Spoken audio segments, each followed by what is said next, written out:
le second débat de ce Sens Public consacré à cette étude de la revue scientifique The Lancet qui place la France en tête des pays les plus touchés par le cancer. Est-ce qu'elle est trop alarmiste, cette étude? Comment expliquer une telle recrudescence des cas? Les Français sont-ils surexposés au cancer? Les reculs environnementaux vont-ils aggraver la situation? Avant d'en débattre, premier constat en images signé Fabien Recker.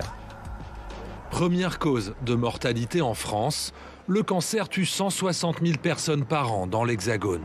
L'équivalent de la population d'une ville comme Angers ou Toulon.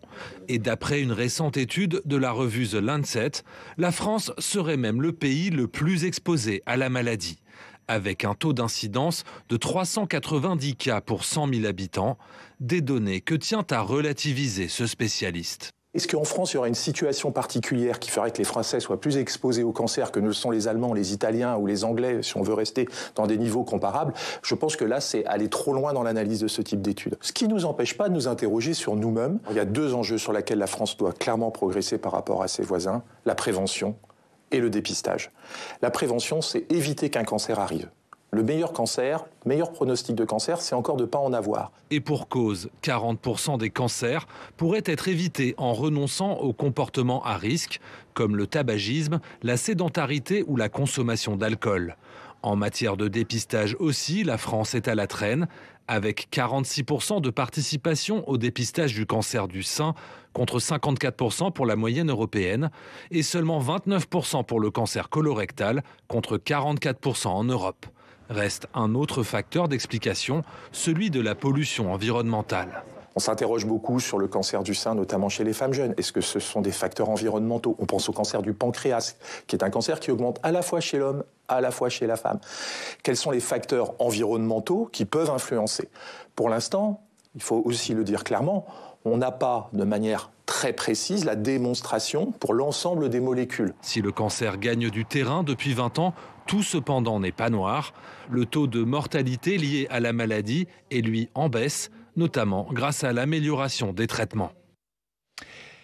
Et face à cette hausse des cancers en France, on se demande qui est responsable. Je vous propose d'accueillir tout de suite nos invités. Florence Lassarade, bonsoir. Bonsoir. Bienvenue, vous êtes sénatrice LR de la Gironde, présidente du groupe d'études sur le cancer au Sénat et membre de la commission des affaires sociales, vice-présidente également de l'Office parlementaire d'évaluation des choix scientifiques et technologiques. Le professeur Jean-Emmanuel Bibaud, bonsoir. Bonsoir. Bienvenue, vous êtes médecin-chercheur en cancérologie à l'hôpital européen Georges Pompidou et vous publiez ce livre, Cancer Confidential, l'histoire du cancer, des secrets d'hier aux révolutions de demain. C'est aux éditions Équateur. Géraldine Zamanski, bonsoir. Bonsoir. Bienvenue. Vous êtes journaliste au magazine de la santé sur France 5, évidemment. Jonathan Boucher-Petersen est resté à mes côtés, éditorialiste pour Sens Public. On va revoir quelques chiffres. On a commencé à vous en donner, mais le nombre de cas, c'est Santé publique France qui nous donne ces chiffres. 2023, 433 000 nouveaux cas de cancer en France, 162 000, plus de 162 000 décès. Première cause de mortalité prématurée. On voit s'afficher ces chiffres. Est-ce que Florence Lassarade, pour reprendre l'étude du Lancet, on l'a vu dans notre sujet, bon, certains la remettent en cause, mais est-ce que les Français sont aujourd'hui surexposés au cancer par rapport à d'autres pays européens ou dans le monde? Je crois que surexposé, ce n'est pas forcément le terme qui convient. Il faut comparer les modes de vie, les modes de consommation. On a vu sur l'enquête sur la périnatalité que le taux d'obésité en France a augmenté de 20% en 20 ans. Enfin voilà, je pense qu'il y a des facteurs. Mais ce matin, j'étais en petit déjeuner à la FNSEA et on nous a rappelé comme le poulet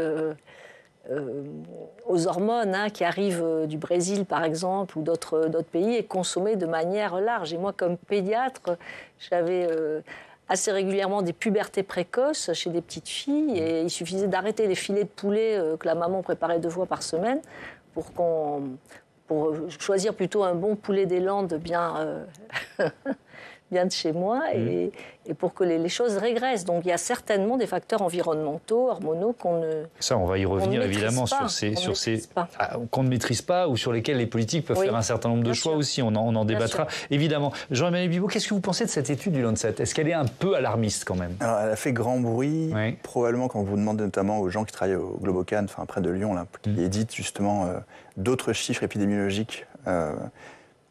Ils ont l'air d'expliquer que la vérité se situe probablement entre leurs chiffres et ceux du Lancet. Oui. Donc probablement qu'eux sous-estiment un petit peu, mais que ceux du Lancet surestiment un petit peu. La France n'est peut-être pas le pire pays du monde. D'ailleurs, c'est juste derrière Monaco, selon l'étude du Lancet. Mais on est quand même parmi les pays les plus frappés par le cancer. Exactement. Et après, si on cherche à réfléchir pourquoi c'est le cas, c'est vrai qu'on a souvent tendance à penser qu'il y a une espèce d'exposition exogène, c'est-à-dire que c'est l'environnement. La réalité des choses, c'est que en France, le tabagisme, l'alcool, on est très largement au-dessus des moyennes européennes. Donc à partir de ce moment-là, quand on a cette exposition qui n'est pas environnementale, mais qui est de comportement, comme on vient de le dire, on peut difficilement s'interroger sur y a-t-il plus de risques en France ou pas. Oui, parce qu'on consomme plus ce genre de choses-là, par exemple. On en reparlera évidemment, notamment du tabac, peut-être aussi de l'alcool. Géraldine Damanski, vous avez contacté hier des oncologues, des associations. Qu'est-ce que vous retenez de ces échanges ? Eux, en fait, ils se sentent presque... Non, j'allais pas dire rassurés, c'est absolument pas le bon terme, mais ils disent... Ça y est, c'est des faits. C'est-à-dire que c'est un sentiment qu'ils ont depuis des années d'une augmentation, d'un rajeunissement, d'apparition de patients qu'ils ne voyaient pas avant, qui viennent chercher leur aide, leur soutien, qui n'existait pas. Mais bon, ils se disent évidemment... Ils ne le voyaient pas dans les statistiques. Voilà. Mais après, ils se disaient peut-être que c'est parce que les jeunes viennent plus chercher de l'aide. Et donc, en fait, là, de voir noir sur blanc qu'il y a plus de cas et des cas plus jeunes, ça, pour eux, ça met à plat une réalité qu'ils touchent du doigt depuis des années, avec effectivement... des parts d'exposition individuelle. Il y a un énorme problème pour les femmes. Les cancers du poumon baissent chez les hommes et pas chez les femmes. Mais aussi énormément de cas mystérieux. Des cancers, en particulier les cancers digestifs, des cancers du pancréas, des cancers des voies biliaires, avec des personnes qui avaient une hygiène de vie parfaite, qui n'avaient pas de facteurs de risque génétiques familiaux, mais par contre qui vivaient peut-être dans des régions où il y avait des pesticides, ou peut-être aussi qu'il y avait une alimentation un peu à l'arrache, avec du coup peut-être des aliments, comme on dit, ultra transformés, parce que ça fait aussi partie aujourd'hui des énormes pistes sur ces évolutions des cancers. On y reviendra, vraiment la question des pesticides, de ces causes liées finalement aux enjeux environnementaux. On y reviendra longuement dans notre débat, mais je vous entends parler de la jeunesse, c'est-à-dire que vous voyez effectivement plus de jeunes atteints de cancer. Oui, et puis alors, quand on dit jeune, c'est quel âge? Alors, jeune pour un cancérologue, on va dire, c'est peut-être pas c'est pas les pédiatries, quoique, mais c'est plutôt, on voit des gens qui ont entre 30 et 40 ans, qui avant n'avaient pas ce type de maladie-là, qui exactement ont ce profil-là, c'est-à-dire qui ont des comportements irréprochables, qui ne fument pas, boivent pas, font l'activité physique, et qui malgré ça développent des maladies, notamment des maladies plutôt colorectales ou pancréatiques. Ça, on les voit véritablement, mais c'est pas simplement une impression, ça a été objectivé dans pas mal d'études, notamment américaines, sorties au début de l'été. Donc il y a une authentique augmentation de la part du cancer, notamment digestif chez les jeunes. Vous avez signé, Florence Lassarat, dans la Tribune, un texte, c'était dans la Tribune dimanche, avec l'ancien ministre de la Santé Xavier Bertrand et avec Jean-Philippe Masson qui préside la Fédération nationale des médecins radiologues. Vous dénoncez un certain nombre d'économies faites par l'assurance maladie. Est-ce qu'il y a des conséquences de ces économies pour la prise en charge, le traitement, les traitements contre le cancer? Écoutez, moi je fais des mammographies comme on me le demande assez régulièrement et je vois que maintenant le délai pour un rendez-vous s'allonge. Donc à force de taper sur le secteur libéral, et j'étais à l'instant avec Stéphanie Rist en commission des affaires sociales, moi j'ai peur qu'on se prime d'une des jambes de la prévention, en particulier du dépistage précoce. Je voulais revenir sur les chiffres là, du cancer. Il semblerait qu'on ait à peu près les mêmes chiffres que dans les pays nordiques ou que et également le Royaume-Uni. Vous me direz si je me trompe, mais on se rapproche plus du nord de l'Europe que des pays latins. Alors, je me tourne maintenant vers la journaliste Bérangère Bonte qui est avec nous en duplex, qui a signé dans Libération une tribune il y a quelques jours. Bonsoir Bérangère, on la voit, cette tribune titrée « Octobre rose, focus abstenir ». Le titre est clair. Pourquoi ce coup de gueule? Racontez-nous. Il se trouve qu'il y a tout juste un an, pendant Octobre Rose 2024, je faisais des interviews politiques du matin sur France Info et je voyais défiler des invités avec leur ruban rose. Il se trouve qu'au même moment, on venait par une mammo de routine de me trouver probablement un cancer du sein et j'ai passé le mois d'octobre à faire des examens qui ont confirmé ce diagnostic. Et pendant toute cette période, je vous dis, je voyais défiler ces invités et quand je les ai retrouvés quelques mois plus tard, voter par exemple la réintroduction de l'acétamipride, ce néonicotinoïde, il y a quelques mois à l'Assemblée, j'ai trouvé ça insupportable, pour tout vous dire.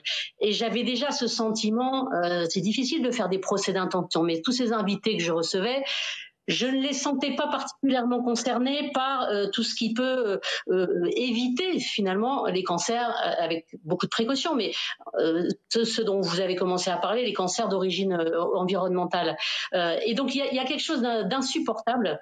Et quand on l'a vécu soi-même, et moi je vais très bien et je touche du bois, mais a priori je suis sortie d'affaire. J'ai passé plusieurs séjours à l'hôpital avec des voisines de chambre qui étaient autrement plus malades que moi, qui étaient en récidive, certaines très mal. Et il y a quelque chose d'insupportable dans la culpabilisation quand on parle de dépistage, quand on parle de prévention. Évidemment que c'est essentiel, j'en suis la preuve, puisque c'est un contrôle de routine. Mais ça ne suffit pas. C'est entre 1 tiers et 40% des cancers, les cancers liés à l'alcool, au tabac, au surpoids, etc. Il reste plus la moitié des cancers qu'on n'explique pas du tout. Et pour toutes ces raisons, moi, je demande ce coup de gueule. Pardon de nous avoir interrompu. Restez avec nous, évidemment, Bérangère, parce que vous allez pouvoir prendre la parole. N'hésitez pas à nous faire signe pour intervenir dans le débat. Alors là, on rentre effectivement on va reparler du tabac tout à l'heure, mais dans les facteurs environnementaux, c'est un peu le terme qu'on peut employer, professeur Bibaud, avec une part d'inconnu, oui ou non ? C'est ce que j'allais dire en fait. Le problème auquel on est confronté quand on justement cherche à explorer la part environnementale, c'est que l'état actuel de la science ne permet pas de parfaitement, clairement savoir exactement ce qui se passe. Probablement en plus qu'il y a en réalité une sorte de facteur multi-environnemental, c'est-à-dire que par exemple vous allez avoir une intervention des microplastiques ajoutés par exemple aux pesticides ou que sais-je, et en fait c'est pas un seul de ceux-là qui va causer la maladie, mais c'est une combinaison de tout ça. Et ça, quand on a cette combinaison qui est assez inextricable, c'est très difficile sur le plan scientifique, épidémiologique, de démontrer ça. Et donc, il y a deux choses à voir. Il y a effectivement, je suis assez d'accord, le risque de trop culpabiliser les gens sur certains risques qu'on pourrait prévenir. Il y a aussi à côté la nécessité de comprendre que la science, malheureusement, et c'est pas que la France, c'est le monde entier, n'a pas de certitude sur les causes environnementales actuelles du cancer. On se pose des questions, on ne sait pas encore ce qui se passe. Il y a beaucoup de gens qui travaillent sur cette thématique-là et on ne sait pas encore. Oui, il faut avoir cette humilité. Exactement. Je pense que c'est très important dans un débat comme le nôtre. N'hésitez pas à participer, à témoigner si vous le souhaitez de votre expérience en flashant ce QR code. Je me ferai en quelque sorte votre porte-parole. Il y a un autre terme que je ne connaissais pas, Géraldine Zamanski, c'est en préparant l'émission avec l'équipe de Sciences Publiques que vous l'avez proposé, l'exposome, c'est ça ? C'est ça. C'est ce qu'on vient de décrire, l'exposome. C'est ce côté cocktail, en fait. C'est-à-dire qu'effectivement, on est exposé à des nouveaux types d'agresseurs de nos défenses immunitaires. Parce que le cancer, c'est des cellules qui s'abîment, qui se dérèglent, dont le programme déraille, et qui, normalement, elles sont contrôlées par nos défenses immunitaires et on empêche qu'elles prolifèrent. Et là, c'est cet équilibre qui se dérègle et elles peuvent proliférer parce qu'elles ont des facteurs qui les favorisent et en face, des défenses immunitaires qui sont baissées. Et en fait, aujourd'hui, on est dans un environnement qui, à la fois, peut favoriser la prolifération des mauvaises cellules et qui fatigue nos défenses immunitaires. Et ça, en fait, aujourd'hui, on le voit à travers des choses qui sont quand même avérées. On sait, on connaît énormément, on sait que les PFAS, c'est cancérogène. Donc les polluants éternels, on va dire ça. Voilà, pardon. On a énormément d'éléments connus. C'est-à-dire que... Mais le problème, c'est que ça a survenu, c'est arrivé dans nos vies probablement 10 ans, 15 ans avant que le cancer arrive. Comment savoir exactement dans quel environnement était telle personne et qu'est-ce qui a dérégler les choses chez elle 10 ans avant son cancer, c'est impossible. Heureusement, il va y avoir juste un registre national qui permettra de mieux comprendre plus tard. Alors, on y reviendra sur ce registre national. Tiens, je me le note parce que c'était un thème auquel je n'avais pas pensé. Donc, on va en parler. Merci de l'avoir évoqué. Il y a Bérengère qui veut de nouveau intervenir. Jonathan, je vous donne la parole tout de suite. Non, mais juste un mot, parce que j'entends l'humilité, évidemment, qu'on ne peut pas être absolument affirmatif sur tel... Mais en même temps, dans tellement d'autres domaines, on nous affirme que le principe de précaution est devenu quelque chose qui doit s'imposer comme une espèce de règle. Quand on voit la dimension massive, quand même, c'est-à-dire que ce n'est pas un foyer où tout d'un coup on s'interroge, on est dans quelque chose qui est systémique dans les sociétés occidentales avec des curseurs un peu différents. Donc on a quand même le sentiment qu'on vient toujours se heurter un peu à la même chose, c'est la capacité à prendre des problématiques qui sont contradictoires. Quand on prenait le cas de la loi du plomb, en gros, la loi du plomb, c'est les néonicotinoïdes dont parlait... C'est la productivité du monde agricole versus la santé publique. Et on le voit dans beaucoup de domaines quand la question de la santé environnementale est posée. Qu'est-ce qu'il faut attendre, en fait ? Qu'on soit face à des scandales où il y aura eu 10 000, 100 000, plusieurs millions de personnes qui seront mortes pendant une génération et de dire « Ah oui, c'est vrai, on aurait peut-être dû être un peu plus prudent ». Donc je ne dis pas que c'est toujours plus facile de se dire « on devrait faire mieux », mais on a quand même le sentiment d'une difficulté des responsables publics, quand ils ne sont pas, j'allais dire, mobilisés sur ces questions-là, à traduire un discours un peu cohérent. C'est vrai qu'on peut se dire que le principe de précaution devrait prévaloir d'une certaine façon. Oui, moi j'ai fait un rapport sur la médecine environnementale il y a quelques années avec le sénateur Bernard Jomier. L'exposome, c'est vrai que c'est quelque chose dont il faut parler parce que c'est pas un facteur. Je pense par exemple aux sages-femmes qui travaillent la nuit, aux infirmières qui travaillent la nuit. Le travail de nuit favorise le cancer, en particulier le cancer du sein. Donc c'est souvent l'ajout de plusieurs choses. Et pour moi qui suis dans un département très viticole, on attend beaucoup de ces registres du cancer pour voir si vraiment il y a un rapport ou pas. C'est quelque chose de très... qui nous interroge tous. On a tous envie que nos enfants et nous-mêmes d'être dans un environnement normal. Mais c'est vrai que je parle par exemple au Royaume-Uni où il n'y a pratiquement plus d'agriculture. Ils ont presque les mêmes chiffres que nous. Alors c'est vrai qu'on peut se poser aussi la question de savoir de quelle agriculture il s'agit. Justement, c'est une vraie question. On va rester sur ce débat. Bérengère Bond, vous vouliez de nouveau prendre la parole, je vous la donne. Je voulais juste ajouter, pardon de revenir à mon cas, mais il se trouve que moi, j'ai un petit peu fumé dans ma vie, mais j'ai pas touché une cigarette depuis 20 ans, que je fais beaucoup de sport, que je pense que je mange sain, c'est pas je pense. Alors je bois comme sans doute tout le monde, peut-être trop, c'est possible et je l'entends, et encore une fois, c'est des facteurs qui comptent, et je n'ai pas de facteur génétique. Et quand j'ai posé la question à ma gynéco que j'ai revue après le diagnostic, elle m'a dit... facteurs environnementaux, plus. Il y a beaucoup d'incertitudes, c'est vrai, mais dans votre cas et dans beaucoup de cas, c'est quand même une réelle inquiétude. Les études sont de plus en plus nombreuses et pour compléter ce qui était dit sur la loi du plomb, ce néonicotinoïde, quand même, l'acétamipride a été interdit en 2018 et il est encore aujourd'hui jugé, et je cite, suffisamment incertain concernant la neurotoxicité développementale pour qu'on puisse, en tout cas, s'interroger et ne pas le réintroduire tant qu'on n'a pas de certitude. S'il était vraiment dangereux en 2018, la France a décidé de s'en séparer. Pourquoi pourrait-on aujourd'hui considérer qu'on peut le réintroduire et là, effectivement, Jonathan Boucher-Petersen disait principe de précaution sur beaucoup d'autres sujets. Ça paraît presque une évidence. Avec vraiment tous les doutes que j'intègre, je suis vraiment tout à fait... j'ai couvert l'environnement, moi, très longtemps.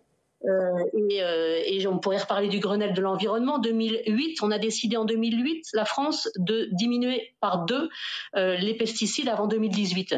C'était ce qu'on appelait le plan éco-phyto, qui a été repoussé, édulcoré au fil des années. On est en 2025, on n'y est pas, au moins 50%. Oui.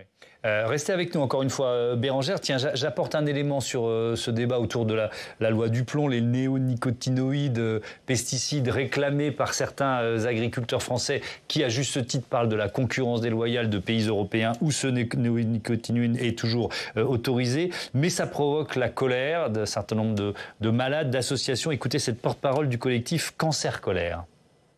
Voter la loi du plomb, soutenir la loi du plomb, c'est soutenir le cancer. Il n'y a pas d'autre façon de le dire. Je regrette qu'on en arrive à ça, mais ce n'est pas une simplification, c'est une réalité. Et on a 3 semaines pour se mobiliser. Et avec le collectif Cancer Colère, la colère des malades ex-malades et futurs malades, on va la faire entendre. On va plus se taire. On est malade, mais on va l'ouvrir grand. Et depuis, il y a une pétition, et on a vérifié aujourd'hui, on est à plus de 2 131 000 et plus signatures contre la loi du plomb. Est-ce qu'il fallait la voter, cette loi, Florence? Écoutez, l'acétamipride, c'est un des éléments de la loi du plomb. Oui, on peut discuter sur ce plan-là. Oui, mais c'est celui qu'on retient. Apte à discuter, c'est vraiment ce qui a été retenu. Je pense que le problème venait aussi du monde... Le ressenti du monde agricole, il est celui qu'il est, hein, c'est-à-dire avec des gens qui n'arrivent pas à se payer par rapport à ce qu'ils produisent, enfin, du moins pour certains d'entre eux. Et ils se sentent vraiment maintenant stigmatisés complètement. Encore une fois, je disais, il y a une situation de concurrence déloyale, on ne va pas la gommer. Ils sont en première ligne parce que les pesticides, c'est eux-mêmes qui les manipulent. Enfin voilà, je ne participe pas à l'agriculture bashing, mais est-ce qu'il ne fallait pas, c'est toujours facile à dire, assis sur son fauteuil, hein, mais plutôt les accompagner, j'en sais rien, les subventionner, plutôt que de réintroduire une molécule dangereuse. Je pense qu'il faut aussi que les fabricants de produits phytosanitaires se penchent sérieusement sur des alternatives. C'est ça le sujet. Est-ce qu'on pourra continuer à avoir une agriculture sans créer de pathologie? Est-ce qu'on ne peut pas avoir simplement des molécules qui aident à se débarrasser des parasites ou mildiou pour la vigne ou autre, hein, parce que par exemple en Gironde on n'a que le sulfate de cuivre. On sait que le sulfate de cuivre c'est pas forcément nocif, c'est utilisé en agriculture bio, mais ça stérilise complètement le sol. Donc il faut trouver des produits qui soient raisonnablement utilisables et qui ne nuisent pas à la santé. Donc la recherche doit porter là-dessus. Et les cépages résistants, moi je vous parle de ce que je connais, hein. Le vin la vigne sera moins traitée si on autorise les cépages résistants et que la profession s'organise pour les utiliser. Effectivement. Alors il y a une question de temporalité, je vais vous poser la même à tous les deux finalement, entre puisqu'on questionne là, la responsabilité des politiques en général, des gouvernements, des parlementaires qui effectivement votent une loi, à court terme on se dit bon ok, on vient au secours des agriculteurs, mais à moyen ou long terme, c'est peut-être des cancers dans 20 ou 30 ans. Votre avis là-dessus, sur ce décalage-là de responsabilité et de temporalité? Géraldine Zamanski, pour commencer. C'est ce qui rend les choses si difficiles, mais enfin, en termes de décalage, il n'est pas toujours présent. On parlait des agriculteurs, ils sont aussi en première ligne, ils ont déjà des cancers, ils ont déjà des maladies de Parkinson. Et il y en a donc beaucoup qui se mobilisent pour se débarrasser de l'acétamipride. La différence de productivité, elle n'est pas si folle. Alors que l'acétamipride, le problème, c'est qu'en plus, quand il la diffuse sur une récolte, ça peut partir dans l'air, donc ça peut être respiré. C'est les graines. Et ça part aussi dans l'eau. Oui, mais en fait, au moment de la répartition et ensuite l'eau peut être contaminée sous le champ. Donc en fait, ça fait quand même des modes de contamination pour la population proche qui sont multiples et réels. Donc il faut arrêter aussi de dire on fait rien parce qu'il faut attendre 20 ans, quoi. Et puis aujourd'hui, donc on les voit, tous ces nouveaux cas. Je parlais donc, par exemple, dans les associations, ils ont créé, l'association Rose Up a créé des maisons pour accueillir les patients et pas que du cancer du sein. Et ils voient donc des personnes qui, effectivement, vivent à côté de cultures et qui n'ont aucun autre facteur de risque identifiable. Donc quand même, il faut se mobiliser maintenant et réduire tout ce qu'on peut en facteur de risque. Votre avis, professeur Biot, parce qu'on en revient à ce principe de précaution. On ne peut pas encore totalement prouver, donc ça justifie l'attentisme de certains, peut-être à tort. Hein. Moi, en tant que cancérologue, je suis forcément un petit peu biaisé, on va dire. Et puis en plus, on traite aussi des patients qui ont été exposés à d'autres pesticides. Je pense au chlordécone, par exemple, pour les cultures de la banane et qui ont des cancers de la prostate. Et sachant que cette molécule-là, elle reste 100 ans quasiment dans les terres, etc. Donc oui, il y a un enjeu là-dessus. Moi, mon point de vue médecin, c'est que il faudrait effectivement réussir à trouver qu'est-ce qui cause, quels sont les facteurs de risque et est-ce qu'on peut les arrêter. Mais mon point de vue scientifique, je reviens tout à l'heure à l'humilité, c'est que malheureusement, on ne connaît pas encore tout, et que potentiellement, il y a encore des choses qui vont nous échapper et qu'on va peut-être agir sur 0,02% des choses, c'est déjà très bien. ok. Mais il ne faut pas négliger le reste, quoi. Ouais, effectivement. Alors, vous avez évoqué les PFAS, les polluants éternels. Je vous propose un témoignage d'une mère d'un village des Ardennes qui s'appelle Malandry. C'est un tout petit village, il y a 80 habitants, je crois, mais il y a plusieurs villages alentours qui sont concernés. 3000 habitants qui ne peuvent plus boire l'eau du robinet. Écoutez Annick Dufis. Nous avons décidé de faire des analyses de sang pour savoir si nous avions des PFAS dans le sang. Alors, lorsque les résultats de nos analyses de sang tombent, on ne comprend pas, c'est très spécifique. Ce qui est important, c'est la somme des 7 PFAS. Le seuil ne devrait pas dépasser 20 et j'ai 132,81 microgrammes par litre. On se dit, bon, peut-être qu'on exagère, que c'est pas aussi terrible que ce qu'on nous dit. Petit à petit, se posent des questions. Est-ce qu'on peut être malade? Est-ce qu'on peut attraper un cancer? Etc. Les gens du village nous interpellent en disant « nous aussi, on veut faire des analyses de sang ».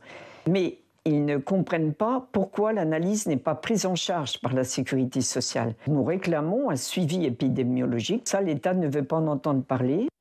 Voilà, reportage réalisé par Romain David pour la plateforme publicsena.fr et les réseaux sociaux, ce qui explique le format.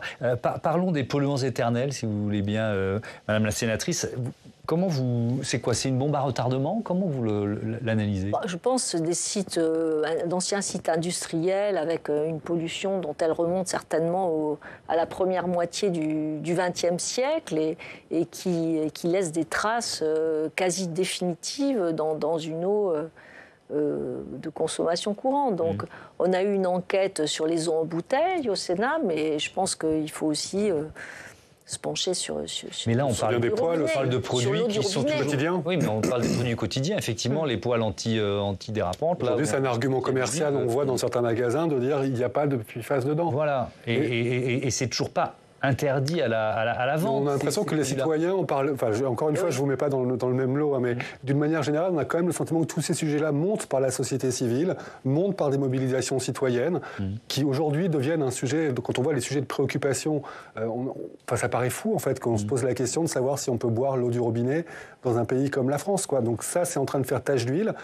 et on a le sentiment quand même d'un décalage entre des responsables politiques, en tout cas ceux qu'on entend le plus à la télévision, et la réalité d'une espèce de bombe à retardement qui est en train de percuter la vie quotidienne de millions de Français. Et je pense qu'à un moment, il va falloir quand même qu'il n'y ait pas seulement les partis écologistes qui soient pointés du doigt en parlant de ça, et que ça devienne une préoccupation majeure dans une élection présidentielle, dans une élection législative. Voilà, certes la productivité, certes la réindustrialisation, mais la vie quotidienne, la capacité simplement à vivre dans son environnement sans se sentir menacé, je pense que dans les années qui viennent, les politiques auraient intérêt à s'en saisir.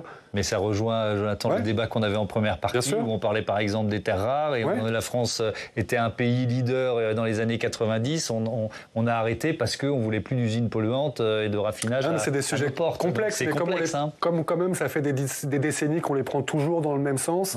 C'est comme tous les supertankers, ça met du temps pour réorienter la direction, mais si simplement on pouvait changer d'objectif, ça peut aider. Quelques témoignages. Merci encore une fois de participer à notre émission. Muriel, qui nous écrit de Saint-Malo, qui nous raconte l'histoire de son mari qui est mort l'année dernière, 44 ans d'un cancer du cerveau. Bonne hygiène de vie. Quand le médecin du SMUR est venu à la toute fin de sa vie, il m'a demandé quel était son travail. Je lui ai dit électricien. Voilà le témoignage de Muriel. Autre question, je ne sais pas si l'un de vous pourra répondre, mais je la pose. Bruno, qui nous écrit d'Orléans. La hausse des cancers est-elle plus importante dans certaines régions que d'autres? C'est le registre du cancer. Alors, on y revient à ce registre national. C'est ça. Très bien. Merci à Bruno, parce qu'il m'offre la transition. Qui veut reprendre? Peut-être Florence Lassalle. Oui, on demande au Sénat, au groupe cancer, depuis longtemps, au moins depuis que je suis présidente en tout cas, puis même avant, j'en ai entendu parler, le registre des cancers qui permettent vraiment de dire... On ne l'a pas aujourd'hui. Qu'on n'a pas. On a des registres. À cette question. On a des registres par maladie, on a des registres sur les cancers de l'enfant, on a des registres par catégorie. Mais on n'a pas une vue globale, tout comme on n'a pas de registre de naissance, on ne sait pas, voilà. Mais à quel point ça vous manque un outil comme celui-là? Énormément d'ailleurs, puisque moi j'ai pu travailler sur cette thématique-là quand j'étais aux États-Unis faire de la recherche, où on a répondu à cette même question-là par d'autres méthodes, mais peu importe. Ce qui se passe en France, c'est qu'on a des registres qui sont plutôt régionaux, avec un niveau de détail assez faible. Et en fait, si on veut avoir une idée de l'épidémiologie, il faut qu'on fasse une sorte de compilation d'une trentaine de registres pour comprendre ce qui se passe à l'échelle nationale. Donc le fait d'avoir un registre national bien fait À mon sens, c'est une véritable urgence. Oui. Après, il y a un second débat dans le débat, c'est comment est-ce qu'on le crée, ce registre-là. Il y aurait une méthode qui coûterait, je pense, moins cher que ce qui est envisagé. On a en France quelque chose qui s'appelle le SNDS, qui est en fait un système national de données de santé sur lesquels on a toutes les données de diagnostic et de remboursement, etc., pour tout le monde. Et on pourrait en fait directement extraire de ça un registre extrêmement détaillé, extrêmement précis et assez rapidement. Bon, ce débat est passionnant, j'ai pas vu le temps filer, il nous reste beaucoup de thèmes à aborder, mais je veux bien vous entendre là-dessus sur le registre national. Non, mais je crois, corrigez-moi si je me trompe, qu'il y a seulement 25% en fait aujourd'hui de la population dont les cancers sont recensés. Donc ça permetrait de croiser les données pour éventuellement avoir trouver plus d'infos sur ces cancers mystères. On pourrait très vite voir, et je crois même que l'Île-de-France n'est pas recensée. Donc, il y a des vrais trous dans la raquette. Ouais. On l'a fait pour le Covid long, par exemple. On a pu recouper ce qui nous a beaucoup aidé. Mais on a en France aussi toujours le problème du secret sur les données de santé. Est-ce que la CPAM peut diffuser ces chiffres ou pas? C'est un vrai sujet. Et ça permet de croiser ce type de fichier nous donnerait des éléments. Alors, on va ouvrir un chapitre concernant le tabou. Est-ce que c'est encore un tabou, tiens, d'ailleurs, le cancer? Je me tourne vers vous, Jonathan. Vous vouliez souligner l'importance de voir des personnalités publiques d'horizons divers assumer publiquement d'avoir un cancer. Oui, c'est le cas, évidemment, de Bérengère Bonte, avec qui on est en ligne. Un cas récent aussi, c'est le skipper Charlie Dallan, qui a révélé au début du mois avoir eu un cancer pendant le Vendée Globe, avoir été traité pendant la course et continuer à se battre depuis. Donc c'est un témoignage assez inédit qui a marqué les esprits, qui constitue probablement un exemple inspirant pour certains malades, même si il ne faut jamais oublier de se poser la question de l'héroïsation, qui forcément pose aussi question. D'ailleurs, il dit Charlie Dallan, moi j'ai pu le faire, mais bien sûr, il y a d'autres avec en fonction des cancers. C'est vrai que la façon dont le bruit médiatique s'est installé autour de lui, on a eu le sentiment qu'en gros, qu'un malade du cancer qui ne ferait pas le tour du monde à la voile ne serait pas au niveau. Donc évidemment qu'il faut garder un peu de mesure. Il y a des personnalités dans le monde artistique, pareil, on sent que ça bouge. Pendant longtemps, c'était assez rare qu'une star fasse savoir qu'elle combattait le cancer. Souvent, on nous expliquait qu'un tel ou une telle était morte d'une longue maladie. Il y avait quelque chose d'un peu brumeux autour de ça. Donc on voit que le chanteur Florent Pagny, par exemple, l'a expliqué et l'a assumé de façon très transparente. La comédienne Laura Felpin dans un autre registre. Émilie Dequesne, évidemment, donc la comédienne aussi qui a succombé il y a quelques mois. Donc il y a une évolution qui est en partie vertueuse, alors qu'on est quand même face à un phénomène qui est massif. C'est-à-dire qu'on dit qu'une personne sur deux affrontera dans sa vie un diagnostic de cancer. C'est pas marginal. En quoi c'est vertueux pour vous? Encore une fois, c'est ambivalent, mais je pense que ça contribue à normaliser, ce qui n'est pas banalisé, ce qui n'est pas minimisé. Et encore une fois, derrière le terme de cancer, ça peut revêtir des réalités, des traitements qui sont très différents, donc des incapacités ou des situations handicapantes qui sont très variées. Mais quand même, l'idée, ça peut aider à sortir de cette double peine de la dissimulation, être malade, devoir le cacher, notamment dans la sphère professionnelle. On se souvient qu'en janvier 2023, donc dans un univers où on glorifie assez facilement les hommes puissants et où assumer une maladie est encore trop souvent perçu comme un aveu de faiblesse, Arthur Sadoun, donc à la tête de Publicis Group, géant mondial de la communication, avait d'une certaine manière ouvert la voie en assumant être lui-même atteint d'un cancer de la gorge. Et il avait lancé un appel qui s'appelait Working with Cancer, qui avait été relayé jusqu'à Davos, où on parle peu de ces questions-là, pour lutter contre la stigmatisation du cancer au travail, qui ne fait qu'ajouter ce qu'on disait une insécurité professionnelle à une angoisse médicale. Et puis il y a aussi la sphère politique avec certaines qui prennent la parole, un peu plus de transparence. Oui, encore une fois, la transparence, on ne peut pas l'imposer en disant ça doit être la règle. Ça reste une histoire intime, ça reste une histoire personnelle. Mais en même temps, il semble loin le temps où le président Mitterrand, évidemment, ça marquait les esprits, passe 2 septennats à être traité pour un cancer sans que les Français n'en aient la moindre idée. En juin dernier, il y a eu un moment un peu important avec l'ancien ministre de la Santé, Aurélien Rousseau, 48 ans, donc un homme dans la fleur de l'âge qui a assumé être atteint d'un cancer. Aujourd'hui, député donc sous la bannière du Nouveau Front Populaire, il avait expliqué, avec beaucoup de pudeur mais de clarté, qu'il avait hésité à franchir le pas. Mais il avait affirmé en fait que ce sujet privé constitue aussi un enjeu politique. Alors que 4 millions de Français vivent avec un diagnostic de cancer et que leur nombre ne va faire que s'accroître dans les années à venir. En fait, ces démarches-là, elles restent encore l'exception, et on peut le comprendre, mais on sent bien que les mentalités évoluent. On a aussi entendu la présidente de l'Assemblée nationale, Yael Braun-Pivet, expliquer qu'a posteriori, c'est-à-dire après avoir combattu la maladie, elle a raconté qu'elle y avait été confrontée. Même chose avec l'ancien député PS, aujourd'hui dans le groupe écolo Pouria Amir Chahi, qui, dans les années 2014, a été diagnostiqué d'un cancer et n'avait pas senti le contexte pour le dire, pour toutes les raisons qu'on a évoquées. Donc l'omerta contrainte semble un peu se fissurer, c'est tant mieux. Mais d'un côté, s'il appartient à ceux qui nous dirigent et nous inspirent de montrer le chemin, sans que ce soit une obligation, mais ça peut être une dimension d'exemplarité.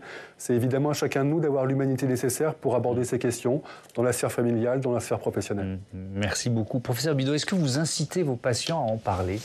Ça doit dépendre des cas, j'imagine. Non, je n'incite pas spécialement les patients à en parler. Je pense que quelque chose qui a été dit qui est très important, c'est que oui, il y a cette mise en médiatisation pour certaines personnes, mais que ça ne peut pas devenir une espèce de règle, comme s'il fallait... Donc c'est chacun qui doit vivre ça comme il le souhaite. Je pense que c'est une bonne chose globalement que ça commence à devenir moins tabou, puisqu'effectivement c'était une maladie qui est encore très stigmatisante, notamment par rapport à ce dont on a déjà un petit peu parlé, le fait d'avoir cette notion de culpabilité, comme si on avait cette maladie-là parce qu'on avait fait quelque chose de mal, ce qui n'est pas vrai. Donc ça, il y a premier point, mais ça n'empêche qu'il faut soit laisser les gens le choix de faire ce qu'ils veulent. Et puis il y a une deuxième chose qui est un petit peu plus subtile, c'est le vocabulaire qu'on a par rapport au traitement du cancer. On parle de guerre, on parle de combat, il a perdu sa bataille, etc., etc. Comme si, en fait, en tant que soldat, on ne s'était pas assez battu contre la maladie. Et c'est rien que ce vocabulaire-là est, je pense, très ancré dans la communication, y compris dans le langage de tous les jours, mais en fait assez nocif, parce que quand on est patient, mais évidemment, on n'a pas envie en plus de devoir se dire je ne suis pas un bon soldat, je ne suis pas assez fort pour me battre contre la maladie. Donc il y a plusieurs aspects assez subtils qui ne sont pas toujours tous discutés, qui fait que... il faudrait qu'il y ait encore un petit peu de changement, on va dire, dans la façon dont on parle de cette maladie-là. Est-ce que c'est encore un tabou pour vous Oui, nous, ça nous arrive très souvent quand on prépare des reportages, de ne pas trouver de patients qui peuvent en parler, enfin d'avoir du mal à trouver des patients qui peuvent en parler à visage découvert. Il y a plein d'aspects, il y a le cadre professionnel, parce qu'il y a encore beaucoup de patients qui perdent leur boulot s'ils disent qu'ils sont malades. Si jamais ils sont en CDD, c'est pas renouvelé. Et puis il y a le cadre familial, il y a des gens qui n'en parlent pas ouvertement à leurs enfants tellement ça fait peur et que donc ils l'ont pas encore dit. Il y a plein d'aspects qui jouent. Et puis la culpabilisation, je voulais revenir dessus. Quand bien même on aurait fumé, l'addiction au tabac, c'est une maladie. Je suis désolée. On est aussi dans une société qui n'accompagne pas assez l'arrêt du tabac. Quand une femme est enceinte, il n'y a pas systématiquement un tabacologue à la maternité pour lui dire on va vous arrêter de fumer. On va vous aider à arrêter de fumer. Et stop aussi à ça. Enfin, c'est pas parce qu'on a fumé qu'on est coupable, effectivement. Et puis alors cette histoire de bats-toi, je suis désolée, quoi. C'est un ennemi redoutable. C'est pas parce qu'on perd qu'on n'avait pas envie de rester vivant à côté de ses proches. Surtout pas. C'est des combats. Faut pas utiliser ce terme, mais le cancer, il est particulièrement agressif souvent et malgré tous les progrès, parfois on perd. C'est pas parce qu'on peut pas rester. C'est d'abord un moment de vulnérabilité, en fait. C'est vrai qu'avec cette idée du combattant, du fantassin, de dire c'est garde le moral, tu vas y aller. Alors moi, je dirais. Au Sénat, on a plusieurs collègues qui sont atteints, qui ont été atteints. On a aussi ceux qui ne veulent pas se faire dépister. On dit, tiens, tu vas pas... Non, je préfère pas savoir. On a quand même, chez les hommes en particulier, un fort... à partir du moment où on fait une prise de sang, on sent qu'on va être malade. Donc il y a malgré tout cette peur de la maladie. Et puis c'est vrai que dans le milieu politique, c'est difficile. Moi, je me suis cassé le pied en loupant une marche au Sénat. Le temps que j'ai eu ma botte et mes béquilles, je me sentais vraiment... diminuée par rapport à mes collègues qui me regardaient d'un œil compatissant. Donc il y a quand même ça. Mais je pense que ça progresse quand même. Le travail, c'est très important pour les patients. Ceux qui sont atteints, ils ont vraiment besoin. Et au Sénat, on traite ces sujets du mi-temps thérapeutique. On a fait allonger la durée. Mais j'ai rencontré des associations qui me disaient que à partir du moment où ils étaient en congé maladie pour cette pathologie, ils ne pouvaient ni se présenter à une élection, ni œuvrer dans des associations, ni prendre des responsabilités. Donc on a quand même beaucoup de progrès à faire. C'est vrai que les traitements sont lourds, donc il y a des moments où il est impossible d'aller ou travailler ou de venir au Sénat ou quoi que ce soit, mais la plupart du temps, le travail, c'est thérapeutique. Bon, alors je voulais ouvrir un dernier chapitre avec beaucoup plus de temps sur des espoirs thérapeutiques, mais alors il nous reste 5 minutes, donc on va aller très vite et on va voir que l'espoir, il se lève à l'Est avec Audrey Vuettaz. Bonsoir Audrey. Pourquoi ? Parce que l'avenir de la recherche contre le cancer pourrait se jouer en Chine. Tout à fait Thomas. Les chercheurs chinois ont d'ailleurs brillé il y a une dizaine de jours au célèbre congrès de l'ESMO à Berlin qui réunit la crème de la recherche contre le cancer. Et ces chercheurs, ils ont présenté 2 médicaments nouvelle génération pour traiter les cancers du poumon à des stades métastasiques et de l'aveu même des Européens, ces traitements battent largement ceux utilisés jusqu'à présent. Alors, ce n'est pas le seul exemple. En septembre, Akeso, une société chinoise de biotechnologie, a surpris l'industrie pharmaceutique avec un médicament aux résultats plus efficaces contre le cancer que celui de l'américain Merck, qui est pourtant une institution. Et puis alors, ça rejoint notre premier débat. On va parler de planification. C'est loin d'être le fruit du hasard. En effet, comme pour l'industrie automobile, l'intelligence artificielle, la Chine veut être à la pointe. Fini le temps où elle se contentait de produire des génériques ou alors des molécules. Et pour cela, elle met les moyens, plus 16,2% d'investissement en moyenne par an entre 2020 et 2024. C'est plus rapide qu'en Europe. Le nombre d'essais cliniques pilotés par les Chinois est aussi passé, le chiffre est assez fou, de 4% à 40%, quand les États-Unis sont à 34% et l'Europe qui dégringole à 23%, au point, un autre point qui pousse Pékin à investir. Le pays se développe et vu la taille de la population, la Chine est devenue le pays qui compte le plus de cancers au monde. Donc enjeu de santé publique, mais aussi un enjeu d'influence. Oui, car désormais, elle fait partie des nations qui comptent jusqu'à détrôner, on l'a vu, les États-Unis, quand il s'agit aussi de découvrir de nouvelles molécules. Une percée remarquée par les gros laboratoires occidentaux qui se ruent vers ces pépites chinoises. Autant vous dire que, vous l'avez évoqué dans le premier débat, ça ne plaît pas du tout à Donald Trump dans sa guerre commerciale.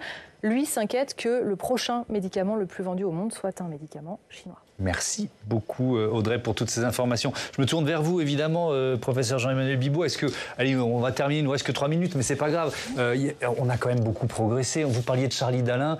Il expliquait, il se trouve que j'ai discuté avec lui, que il y a 20 ans, il n'aurait jamais pu faire le Vendée Globe parce qu'il n'y avait pas le médicament qui lui a permis d'être retapé entre guillemets pour participer à la course. Oui, donc on peut quand même dire, pour rassurer un petit peu et pour aussi donner un peu de lueur d'espoir, parce que c'est important de rester quand même positif. On n'a jamais eu autant de traitements, et je ne parle pas d'ailleurs que de médicaments. La chirurgie n'a jamais été aussi bien faite, de façon aussi peu invasive. La radiothérapie n'a jamais été aussi efficace en si peu de séances. Les immunothérapies aussi, évidemment, ont révolutionné la prise en charge des cancers. Et puis, il y a plein de choses qui arrivent. Les nanotechnologies, les vaccins contre le cancer, etc., etc.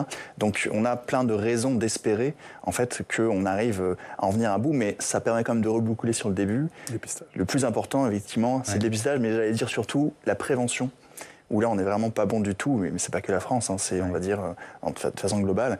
Et voilà, il est toujours préférable de ne pas avoir du tout de cancer plutôt d'avoir un cancer dont on va guérir, puisqu'il y a malheureusement parfois des séquelles. Donc je pense que c'est bien de mettre le paquet sur ces nouveaux traitements, évidemment, parce qu'on en a besoin, mais il faut aussi ne pas oublier vraiment la prévention et le dépistage aussi dans une deuxième Géraldine Zamonski, il y a moins de cancers incurables qu'avant ?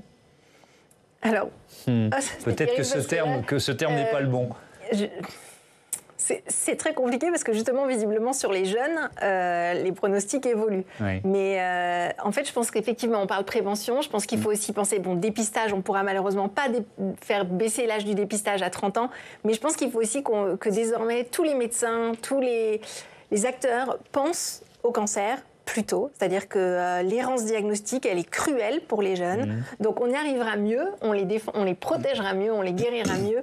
Si maintenant, quelqu'un qui a 30 ans, qui est fatigué, c'est anormal, voilà, ou un Charlie Dalin en pleine forme, quand il a des symptômes bizarres, on pense au cancer. Et donc on ne perd pas des mois à chercher autre chose, à traiter autre chose, une petite dépression, autre chose. Non, on se dit tout de suite, c'est peut-être ça, et on s'y attaque. Dernier mot, c'est possible d'aller plus vite, c'est-à-dire de commencer plus tôt, justement. Oui, bien sûr. Le dépistage, ça coûte un peu plus cher en argent public, mais c'est possible. Oui, mais le dépistage, il peut être aussi personnalisé en fonction de la famille, de l'environnement, des risques professionnels qu'on a évoqués. Et je pense que surtout, il faut écouter on le sait, médecins, mais à l'heure où on ne trouve plus de médecins généralistes, où c'est très difficile de se faire soigner, on a plutôt des anxiétés en recherche sur Internet, il faut trouver un interlocuteur qui soit attentif à l'interrogation du malade sur son propre cas. C'est pas que de l'angoisse. Si le malade est fatigué, vous avez raison, il faut, à n'importe quel âge, s'en préoccuper, y compris chez l'enfant. Merci beaucoup. Merci. Bérangère nous fait signe, mais l'émission est terminée, Bérangère. Comme vous êtes souvent en plateau, vous savez que quand la musique démarre, c'est trop tard, on ne peut plus intervenir. Merci beaucoup d'avoir participé à ce débat. À très bientôt sur ce plateau. Tiens, je vais rappeler le titre de votre livre qui concerne Gabriel Attal, L'Ange exterminateur. C'est publié aux éditions de l'Archipel. Et puis vos livres, oui, bon titre. Hein. Jean-Emmanuel Bibaud, Cancer Confidential, c'est l'histoire du cancer des secrets d'hier aux révolutions de demain. C'est aux éditions Équateur. Et puis Géraldine, on vous suit évidemment dans le magazine de la santé sur France 5, très bonne chaîne que j'ai connue il y a quelques années. Voilà, merci beaucoup encore une fois, à très bientôt sur ce plateau. Vous pouvez nous retrouver sur publicsona.fr, nous réécouter en podcast. Et le rendez-vous de la matinale demain, c'est Renaud Dutreil, l'ancien ministre de la fonction publique, qui sera l'invité d'Oriane Mancini à 8h du matin dans la matinale de Public Sénat. Salut.